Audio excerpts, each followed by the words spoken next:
Yeah, we're here to bother. All right, so you mentioned briefly how you were trying to imitate some of the things you were in biomimicry. Yeah. So what? Can you tell me a little bit about like what animals? I mean, because this doesn't look like anything I've seen. Yeah. So it's not trying to mimic an animal, but more look at the principles that you find in biology and ask that question of why are these principles valuable and how can we take advantage of them? Why is nature using these tensile networks? In terms of an actual biomimicry aspect of it, you can actually see there's a lot of research that also looks at the structure of our cells as tensile networks like this, tensegrity structures to be exact. And so in some respects you could say this is sort of biomimetic of the cell. It's a always obviously a very loose interpretation, but really, this is sort of the simplest of these shapes that we could start with to start understanding how would you build something that you could pack, you could expand, you could have land, you could have roll and move, and there's a huge range of, an infinite set of possibilities, because this is really just an architectural concept, right, of what you could build using these principles. But we first have to understand them and understand how do you actually engineer them, how do you deal with getting communication and control, how do you control these cables, how do you understand the state of the system, all those sorts of questions, we're working out. Can you tell me a little bit about the locomotion then, in terms of what principles are you applying to how it gets from place to place? The basic mechanics of how it moves is we shorten and lengthen these cables. Right. Mm-hmm. There's motors. You see, these are spools. Yeah, I've seen the actuating. Right? And you can turn the spools, and that will make the cables get shorter and longer, and that enables the whole thing to start rolling and moving. Right. And so, if you want, as an analogy, that's similar to how we shorten our muscles to create motion. And really what you're doing is you're changing the network and the balance of tension and the balance of forces in the structure. And it's interesting because it's very different than a traditional sort of single rotary motor, because any single little change you make will affect the entire structure. If I shorten this cable, you can see how the whole thing changes as a result of that. And so you end up needing very different approaches to do it. So this device is basically designed to experiment with the concept. To sort of prove out the basic, engineering principles and show that, hey, this is actually a reasonable thing. It's very sort of early stage seed funding to just explore new ideas. Mm-hmm. And how is it I was just going to point out that some of the compliance that you see in the system comes because we have springs actually built into the rods to give them its adaptability. This is where the motor. I see that. So you control each individual end cap here is its own. Essentially, it's its own robot, really, because we have power and motors and controllers and sensors all built into these end caps,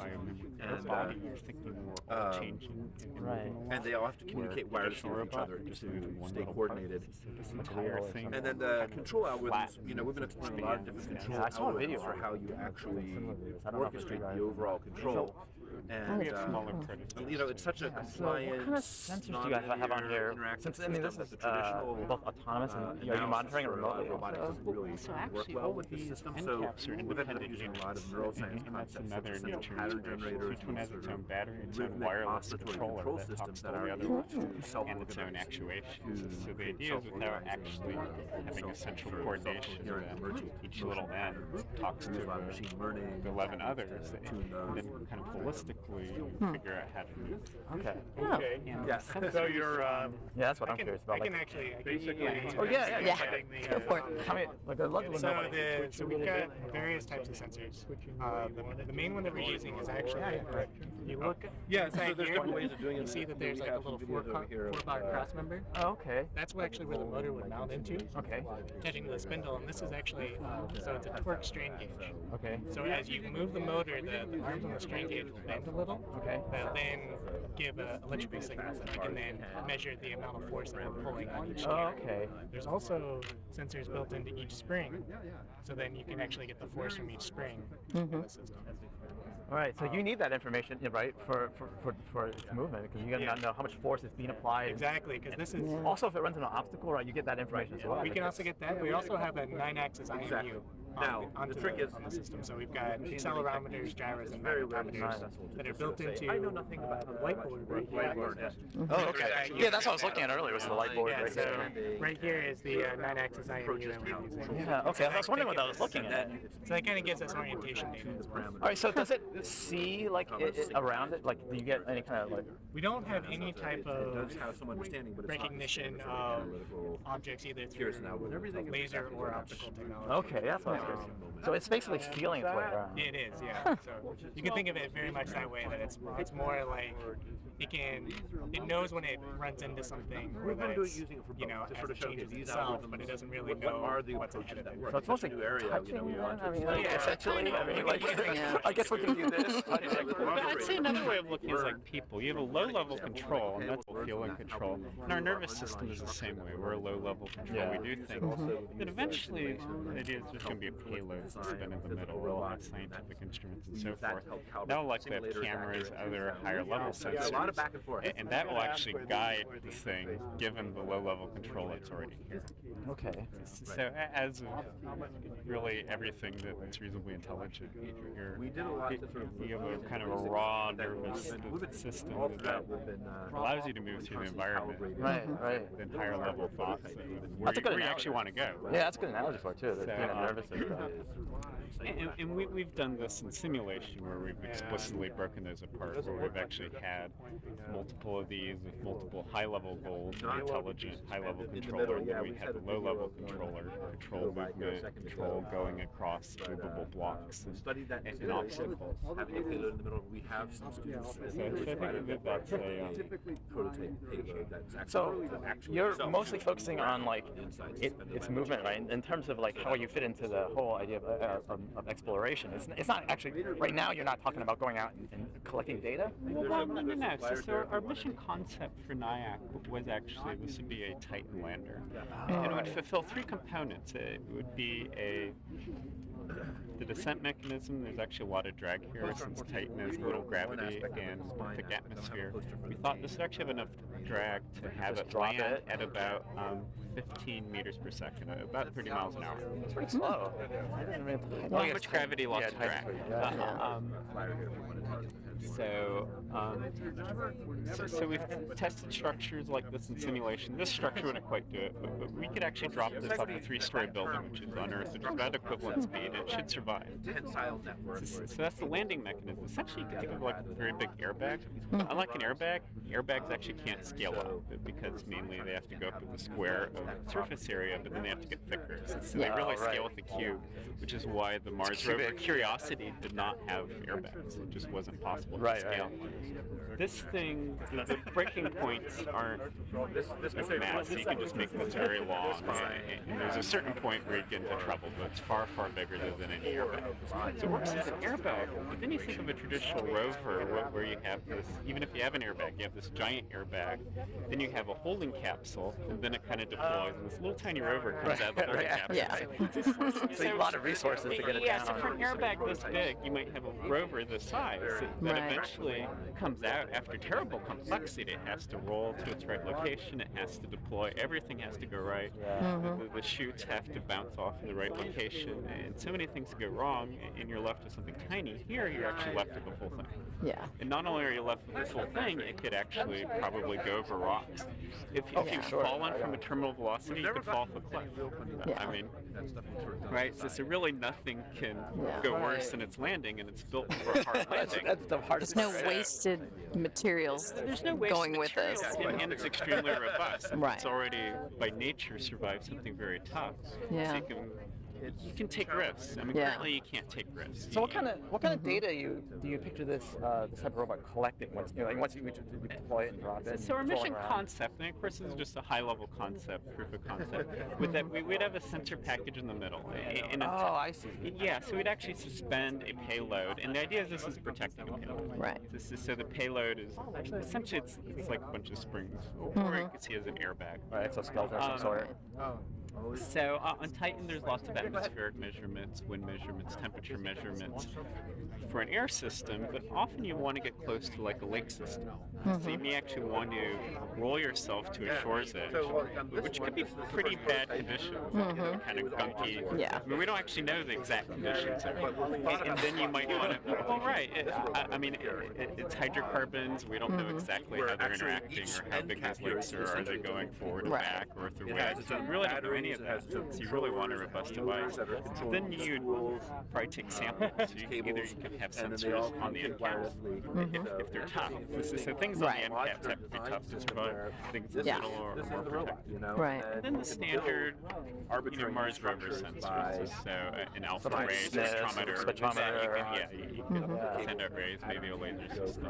And maybe light too, because those devices are really small now. Oh, so that's interesting. So that's part I didn't know you guys doing. So you're thinking of actually suspending scientific equipment, but exactly in the center that protects the payload. Right. But it's kind of the other different thing besides the slim balloon. It's actually open, so your payload actually has access to the air. You have a little arm that actually touches the Exactly. So it's kind of like your payload's already there. Right. Are you going to utilize anything like the Kemen when you're going to Titan? The Kemen? It's on the go. See what they're doing here. What are they doing? So you're thinking suspending a payload in it, Should be some of the. Hard to do this upside down, sorry. You can always turn it around and then turn it back. Yeah, this is the video I saw. Yeah, that is cool. Oh, you? Yeah, I was just surfing Science Daily and it came out. I mean, I love the idea of this. I mean, actually, the thing is, like, it's pretty easy to build like a static one, like it's not moving. Kind of low-cost sensor chemical chips. Lots of different places, and half of them will make it. But basically, the ones that land on the bottom will make it, and the ones that are on the top will make it. Yeah. There's some scientific equipment, at least now, that is fundamentally delicate and high value. Right. Those are going on the center, especially high-powered lasers. Gorgeous. I think this is a fascinating idea. I mean, you've got the airbag and you've got the mobility and all in this one thing. Kind of, descent system and airbag system. Yeah. And a mobility system. When it costs you that much to get something out there, you need to find things that do a lot of different things when they're there. Yeah. Other thing to note is also, we don't have our models here, this can collapse pretty well. Yeah. Oh, I could see how that would. So in an aeroshell, That's you cool. can just collapse it flat. And then it can kind of, rather than an complicated unpacking mechanism, it just kind of goes. Springs are free. So that's another definition. Yeah. Or if you want to multiple of these, you can maybe collapse 5 of them together and then they all kind of just spring away from Yeah. Yeah, my kids all had toys that were similar kind of structures with, bungee cords between wooden rods that work the same way. So I know what you mean about it collapsing. It's a really cool idea. I mean, my fantasy is I'd love to see it actually doing its movement with the shortening of the cables. That would be awesome to watch. For the Ames Open House, we had our smaller model that was actually rolling around. Is there video out there somewhere that you can access to? I should. There should be. Somebody recorded that on YouTube. There's quite a few videos of our prototypes. Yeah. And I'm just thinking about the open house. We actually had kids trying to destroy it, and one kid managed to half destroy it. He basically ripped off the batteries, still attached. Yeah. Things still work. It showed you robust. Wow. So these batteries are flopping around. It's a good test. Kid can't really destroy it. If it can survive kids, it can survive Titan. Yeah. Space. Come at me, deep space. But my fantasy is you send 2 of them, and one of these is run by Mission Control, it's normal. The other would just be run off the internet. Yeah. And see which gets more science. Since it's robust, the internet people probably wouldn't destroy it. They might bounce it off of something, but that's fine. Exactly. They may roll it off a cliff, but that's fine. You might actually get more exciting science. Exactly. Sending it to the middle of the lake would worry me. Probably is to be avoided. Yeah. Yeah. It does kind of look like a screen. Some of the people would be controlling it. Or just high-level autonomy that could actually No, true. you would have something set in its programming. It's like, no, I'm not going to that lake. You can send me anywhere else, but not there. Cannot compute. Yeah. Yep. No, this is. Background is in autonomy, but high-level autonomy we can do quite well. The very detailed autonomy keeping you from getting stuck or 2-hour like delay, or interpreting an image to see if that's really a good place to go. Yeah. That's tough. It's a really detailed autonomy. In some sense, if you're mechanically robust, you get to have simpler autonomy. Yeah. No. No. So it could be like for Yeah, we're hoping in a few months it'll start rolling and Venice and we'll be protected and can go over. You're going to be a NASA social for this? And that's what? So NASA social for this? Maybe. Never We had know. the Discovery Channel come out in May, and they actually